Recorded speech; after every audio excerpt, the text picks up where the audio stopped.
Di balik langit yang damai. Langit senja menyapu desa kecil bernama Seruni, tempat di mana azan maghrib bergema lembut dari menara masjid tua yang dikelilingi pepohonan dan sawah yang tenang. Di balik masjid itu, suara anak-anak mengaji terdengar berbaur dengan tawa rinan para ibu yang duduk di serambi. Suasana damai seolah menyatu dalam udara yang hangat dan penuh ketenangan. Di antara mereka, berdirilah seorang pria asing, Lucas Meyer, pendeta paruhbaya dari sebuah kota besar di utara. Tubuhnya tinggi, rapi, dan berwibawa. Tapi ada sesuatu di matanya, dingin, penuh perhitungan. Tidak ada yang mengenalnya di desa itu, kecuali bahwa ia baru saja masuk Islam dan memperkenalkan diri sebagai Lukman, nama barunya. Warga menyambutnya dengan tangan terbuka. Ustadz Rahim, imam masjid setempat, bahkan memberinya tempat tinggal sementara di sebuah rumah kosong di dekat surau. Masya Allah, semoga Allah teguhkan hatimu, ujar sang ustadz sambil tersenyum. Lukas hanya membalas dengan anggukan singkat, menyembunyikan rencana yang belum seorang pun tahu. Lukas bukan mu'alaf biasa. Ia tidak datang untuk mencari cahaya, melainkan membawa misi, menghancurkan keyakinan yang menurutnya telah meracuni dunia. Ia menyebutnya operasi penyusupan, sebuah aksi yang ia yakini sebagai bentuk aliansi iman. Namun, Lukas terkejut dengan sesuatu yang tidak pernah ia perkirakan. Ia mengira akan disambut dengan kecurigaan, penjagaan, bahkan mungkin diskriminasi. Tapi yang ia temukan justru kedamaian, keramahan, dan kasih sayang yang mengalir dari orang-orang yang tidak mengenalnya sama sekali. Anak-anak memanggilnya Paman Lukman dengan polos. Seorang pemuda bahkan memberinya sarung baru ketika ia datang ke masjid untuk sholat. "Biar Paman pakai ini, lebih enak buat tarawih nanti malam," kata anak itu sambil tersenyum. Lukas menerima tanpa kata, tapi batinnya mulai bergetar, sedikit. Namun ia menepisnya. "Semua ini hanya topeng," bisiknya dalam hati. "Aku harus fokus, targetku jelas." Dan begitulah, di bawah langit desa Seruni yang tenang, seorang pria yang datang membawa niat menghancurkan justru mulai disentuh oleh damai yang tidak ia mengerti. Tapi ini baru permulaan. Lukas belum tahu bahwa niatnya akan segera diuji oleh sesuatu yang jauh lebih besar dari rencana siapapun. Sebuah ayat yang akan menembus lapisan hatinya yang paling keras.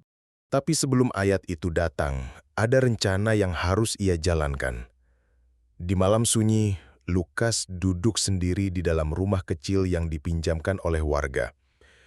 Ia menyalakan laptop tua yang dibawanya dari kota, membuka folder dengan nama sandi Mission 01 Seruni. Di dalamnya, puluhan dokumen, rangkuman riset tentang Islam, kutipan yang dipelintir, dan strategi komunikasi untuk memecah belah komunitas Muslim. Ia menghela napas, bukan karena ragu, tapi karena beratnya beban yang ia tanggung. "Jika aku gagal," gumamnya lirih, "aku akan kehilangan segalanya, gelar, gereja, kepercayaan mereka."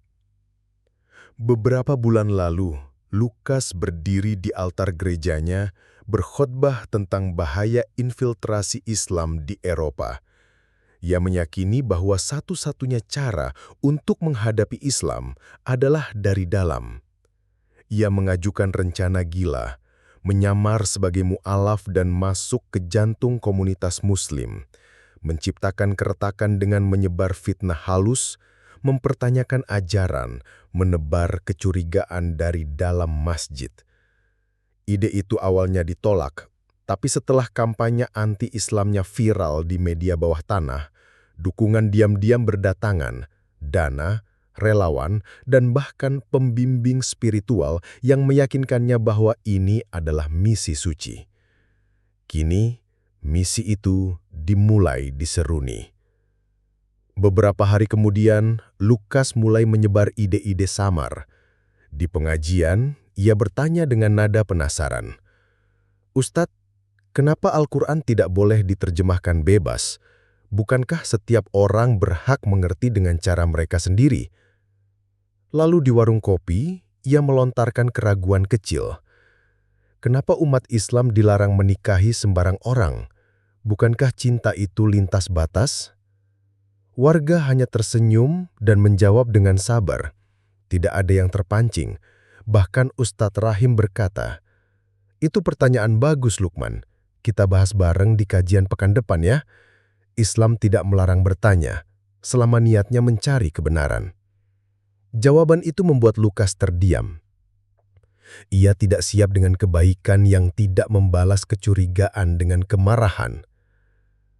Namun yang benar-benar mengguncangkan adalah kejadian pada Jumat siang.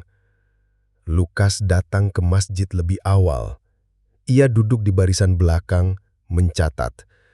Tapi khotbah yang disampaikan Ustadz Rahim berbeda dari biasanya. Hari itu, tema khotbahnya adalah orang-orang yang datang dengan niat buruk, tapi Allah berkehendak untuk membersihkan hatinya. Lukas terdiam, jantungnya berdegup cepat. Dan terkadang, kata sang Ustadz dalam khotbahnya, Allah membiarkan seseorang masuk ke tengah-tengah umatnya, bukan untuk menghancurkan, tapi untuk disembuhkan. Untuk pertama kalinya sejak kedatangannya di desa itu, Lukas merasa takut. Takut bahwa mungkin dirinya sedang tidak menjalankan misi, melainkan sedang diarahkan ke sesuatu yang tak bisa ia kendalikan. Perasaan itu melekat di benaknya seperti bayangan. Lukas mulai merasa asing dengan dirinya sendiri. Ia datang ke desa ini membawa ambisi, tapi hari demi hari, suara hati yang dulu ia bisukan mulai berbicara. Bukan dalam teriakan, tapi dalam bisikan-bisikan lembut yang menembus dinding rencana. Namun, ia tidak menyerah. Belum. Ia memperkuat tujuannya, membisikkan pada dirinya sendiri bahwa semua ini hanya ujian psikologis. Emosi hanyalah gangguan. Fokus pada tugas. Katanya sambil berdiri di depan cermin, mengenakan peci dan baju koko yang diberikan oleh seorang jamaah tua yang buta, yang selalu mendoakannya dengan tulus setiap selesai sholat. Di malam hari, Lukas kembali menyusun strategi. Ia mulai menyusup ke grup WhatsApp komunitas, pura-pura mengusulkan diskusi soal persamaan lintas iman. Ia mengundang 2 temannya dari luar kota untuk datang sebagai tamu mu'alaf baru. Padahal mereka adalah bagian dari misi ini juga. Mereka akan menjadi penyulut kecil dalam komunitas. Melempar pertanyaan-pertanyaan tajam seperti, kenapa Islam terlalu mengatur semua hal, bahkan cara masuk toilet? Apakah Tuhan benar-benar butuh disembah 5 kali sehari? Namun rencananya tak berjalan sesuai naskah. Yang datang bukan debat. Yang muncul adalah doa. Ustadz Rahim justru mengajak mereka berdiskusi terbuka setelah sholat Isya. Bukan untuk mematahkan hati, tapi untuk menjelaskan, mendengar, dan merangkul. Dan justru disitulah luka batin Lukas mulai terbuka. Salah satu warga yang datang malam itu adalah Bu Fatimah, seorang janda tua yang kehilangan 2 anaknya dalam kecelakaan bus bertahun lalu. Ia berkata pelan, "Saya pernah benci Tuhan, tapi justru Islam yang mengajarkan saya menerima takdir dengan tenang." Suaranya lirih, matanya berkaca. "Saya bukan ustazah, saya cuma ibu yang remuk. Tapi Allah tidak pernah meninggalkan saya, bahkan ketika saya marah padanya." Kata-kata itu menghantam Lukas lebih keras dari argumen teologis manapun. Untuk pertama kalinya, Lukas merasa dirinya tidak lebih dari bayangan kosong, penuh strategi, tapi hampa makna. Malam itu, ia kembali ke rumah dengan langkah limbung. Ia duduk sendiri di bawah jendela, menatap langit. Dan tanpa sadar, untuk pertama kalinya dalam hidupnya, ia berdoa bukan untuk keberhasilan misinya, tapi untuk jawaban dari kegelisahan yang belum pernah ia pahami. Namun, jawaban itu datang dengan cara yang tidak ia duga. Esok paginya, Lukas menemukan secari kertas kecil terselip di dalam mushaf Al-Quran terjemahan yang ia terima dari Ustadz Rahim. Di sudut kertas itu, tertulis ayat pendek dengan huruf tangan yang halus dan rapi. Maka, apakah orang-orang yang dibukakan Allah hatinya untuk menerima Islam, lalu ia mendapat cahaya dari Tuhannya? Quran Surat Az-Zumar ayat 22. Lukas membaca pelan. Sekali, dua kali, lalu duduk terpaku. Ia tidak tahu siapa yang menuliskannya, tapi seolah-olah ayat itu ditujukan khusus untuknya. Kalimatnya sederhana, tapi menusuk. Dibukakan hatinya. Kata itu seperti mengetuk-ngetuk dinding yang selama ini ia bangun sendiri. Dinding yang ia klaim sebagai benteng kebenaran, padahal hanya ketakutan yang dibalut ego. Sejak saat itu, Lukas tak lagi sama. Ia mulai diam-diam membaca Al-Quran di malam hari, bukan untuk mencari celah, tapi karena ia ingin tahu, benar-benar ingin tahu. Ia menyimak tafsirnya, membuka lembar demi lembar dengan jari yang mulai gemetar, bukan karena takut, tapi karena ada sesuatu yang mulai tumbuh, halus tapi pasti. Ketundukan. Namun, di tengah pergolakan itu, teman-temannya dari misi datang kembali. Mereka membawa laporan untuk dikirimkan ke organisasi asal. Salah satu dari mereka, pria bernama Victor, menyadari perubahan Lukas. "Wajahmu bukan seperti orang yang sedang dalam misi. Kau sedang tersesat," katanya dengan nada mencurigai. Lukas menepis, pura-pura menguat. Tapi dalam dirinya, perang batin semakin menjadi. Ia tahu, jika ia jujur, maka seluruh misinya runtuh. Tapi jika ia terus menyamar, maka ia akan menghancurkan satu-satunya tempat yang justru telah menghidupkan kembali hatinya yang selama ini mati. Konflik itu memuncak saat Victor menyodorkan rancangan pamflet palsu yang isinya menjelekkan Masjid Seruni dan menyuruh Lukas menyebarkannya malam Jumat depan. Itu tahap akhir. Setelah itu, kau kembali ke gereja dan kami selesaikan sisanya. Lukas menggenggam kertas itu dengan tangan dingin. Malamnya, ia berdiri di beranda rumah, menatap ke arah masjid yang cahaya lampunya tampak tenang di kejauhan. Dari kejauhan, terdengar suara anak-anak sedang menghafal surat Ar-Rahman, lantang namun penuh kelembutan. Dan untuk pertama kalinya, Lukas menangis. Bukan karena gagal dalam misi, tapi karena ia sadar bahwa yang selama ini ia ingin hancurkan justru telah menyelamatkannya. Air mata itu jatuh diam-diam, tapi di dalam hatinya, suara itu mulai jelas. Kau tidak bisa lagi pura-pura, batas sudah dilampaui. Keesokan harinya, ia berjalan dengan langkah berat ke masjid, bukan untuk sholat, bukan juga untuk menjalankan rencana, melainkan untuk mengakui segalanya. Ia tahu resikonya, bisa saja ia diusir, dimusuhi, atau bahkan dilaporkan. Tapi untuk pertama kalinya, ia merasa takut bukan karena gagal dalam misi, tapi karena telah berdosa kepada orang-orang yang memberikan kasih sayang tanpa syarat. Masjid sudah sepi saat ia tiba. Hanya Ustadz Rahim dan beberapa jemaah tua yang sedang menyapu halaman. Lukas mendekat. "Saya ingin bicara." Suaranya serak. Di dalam, berdua. Ustadz Rahim mengangguk lembut dan membawanya ke ruang kecil di belakang mihrab. Di sana, Lukas menunduk lama. "Saya bukan Lukman." Ia menghela nafas dalam. "Nama asli saya Lukas Meyer. Saya seorang pendeta. Saya datang ke sini untuk menghancurkan tempat ini, untuk menghancurkan keyakinan Anda semua." Suara itu pecah. "Tapi saya gagal karena tempat ini justru memperbaiki jiwa saya." Keheningan menggantung. Ustadz Rahim tidak bereaksi dengan terkejut atau marah. Ia hanya menatap Lukas lama lalu bertanya pelan, "Lalu sekarang, siapa dirimu?" Pertanyaan itu membuat Lukas gemetar. "Saya tidak tahu lagi. Saya merasa kosong tapi juga penuh. Saya merasa malu, tapi juga damai. Saya ingin mengenal Tuhan, bukan untuk menantangnya, tapi untuk kembali." Ustadz Rahim mengangguk perlahan.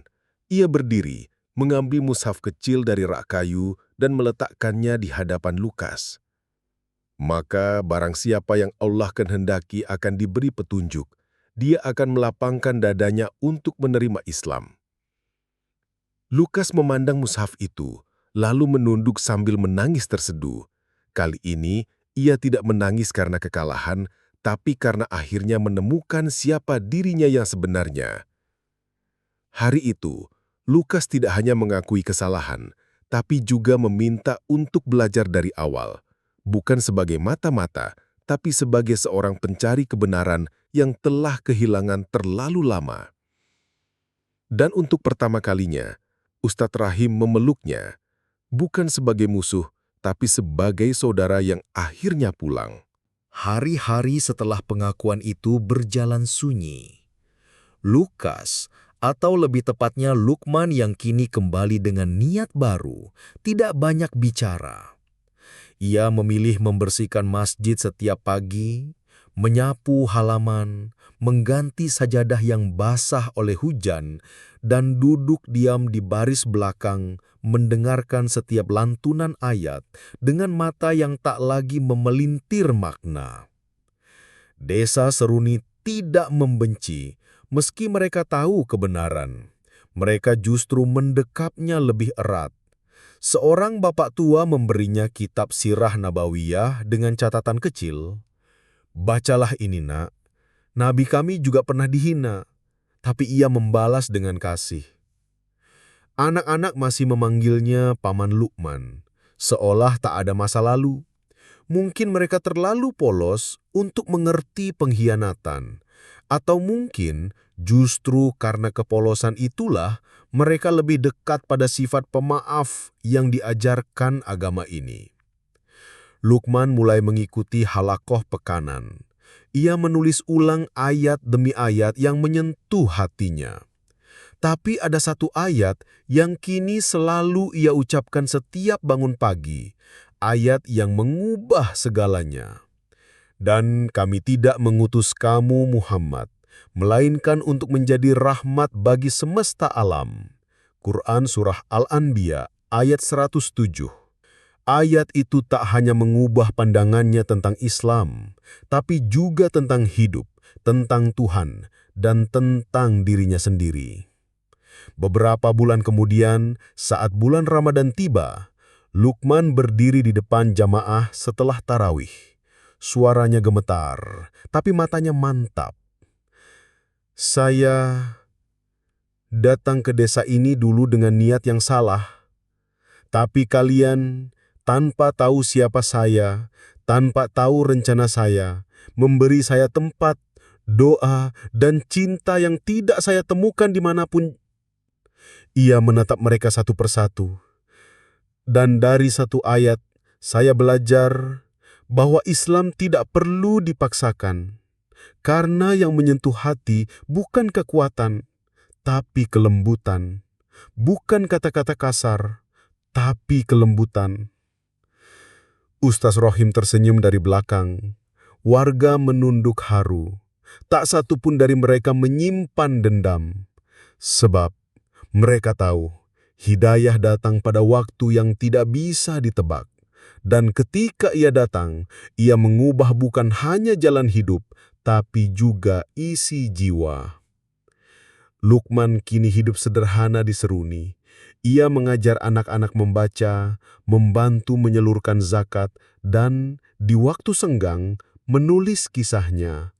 Bukan untuk membenarkan masa lalunya, tapi agar orang lain tahu bahwa bahkan seorang yang datang dengan niat menghancurkan bisa berakhir sebagai penjaga keindahan.